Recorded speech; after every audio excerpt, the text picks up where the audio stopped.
L'Odyssée, chapitre 1. Le radeau d'Ulysse. Quand parut l'aube aux doigts roses, Ulysse revêtit sa tunique et son manteau. La nymphe se couvrit d'une grande robe blanche, légère et gracieuse, mit autour de ses reins une belle ceinture d'or et, sur sa tête, un voile.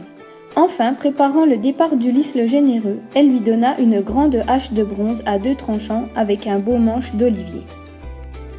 Elle lui donna ensuite une deloire aiguisée et le conduisit à l'extrémité de l'île où avaient poussé de grands arbres atteignant le ciel, des aunes, des peupliers, des pins dont le bois sec et mort flotterait mieux.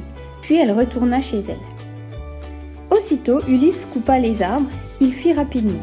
Il en abattit 20 qui les brancha. En maître, il les équarrit, les aligna au cordeau. Pendant ce temps, l'illustre Calypso apportait les tarières. Il perça les poutres, les unit entre elles au moyen de chevilles et de cordes.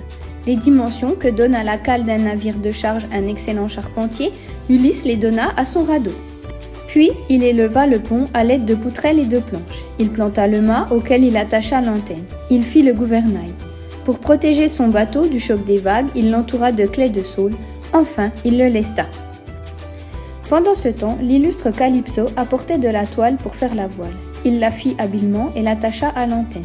Puis, sur des rouleaux, il poussa le radeau à la mer. Le 4e jour, tout le travail était achevé. Le 5e, la divine Calypso le renvoya, après l'avoir baigné et couvert de vêtements parfumés. Elle mit sur le radeau une outre de vin noir, une outre plus grande d'eau et, dans un grand sac, des vivres.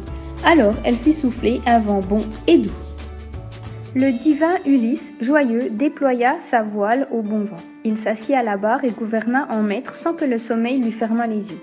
Il fixait les Pléiades, le Bouvier et, la seule à ne jamais plonger dans le fleuve océan, l'ours qui tourne sur place en regardant Orion. Il devait la laisser à gauche et naviguer au large. C'était l'ordre de Calypso.